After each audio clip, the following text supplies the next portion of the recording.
கௌரி ஒரு அரண்மனையில் சமையல் வேலை செய்பவள். அன்றைய தினமும் அவள் வீட்டில் வேலைகளை முடித்துவிட்டு அரண்மனைக்கு வேலைக்கு போக ரெடியாகி கொண்டிருந்தாள். அவளின் கணவன் வேலுச்சாமி அவளையும் மகன் சீனுவையும் சைக்கிளில் ஏற்றிக்கொண்டு அவளை அரண்மனையில் விட்டுவிட்டு மகனை பள்ளிக்கூடத்தில் விட்டுவிட்டு வேலைக்கு செல்வான். வேலை முடித்துவிட்டு திரும்பும் போது கௌரியையும் அழைத்து கொண்டு வீடு செல்வான். இவ்வாறுதான் அவர்களின் நாட்கள் இனிமையாக நகர்கிறது.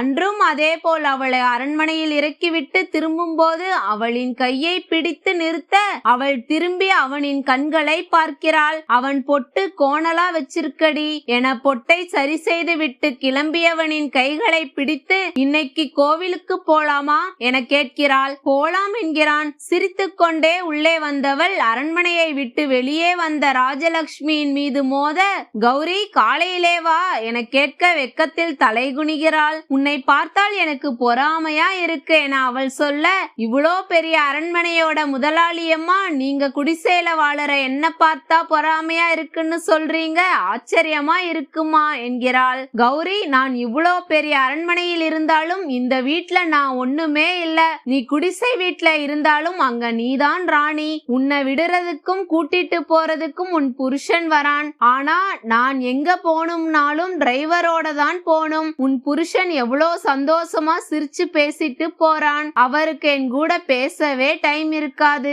நான் நினைச்சதெல்லாம் வாங்குற அளவுக்கு காசு இருக்கு. ஆனா நீ உன் புருஷன் கூட துணி எடுக்க போறப்ப ஒரு புடவையோட விலைய பார்த்துட்டு வாங்காம வந்துருவ. எனக்கே தெரியாம அதை வாங்கி கொடுக்கும் போது ஒரு சந்தோஷம் வரும். அது நானா எனக்கு வாங்குறதுல இருக்காது. பணத்தினாலையும் மட்டும் சந்தோஷமா இருந்துட முடியாது. கூடவே அன்பும் அக்கறையும் வேணும் கௌரி. அதனாலதான் சொன்னேன், நீ தப்பா எடுத்துக்காத என சொல்லிவிட்டு வெளியில் செல்பவளை பார்த்தபடியே நிற்கிறாள் கௌரி.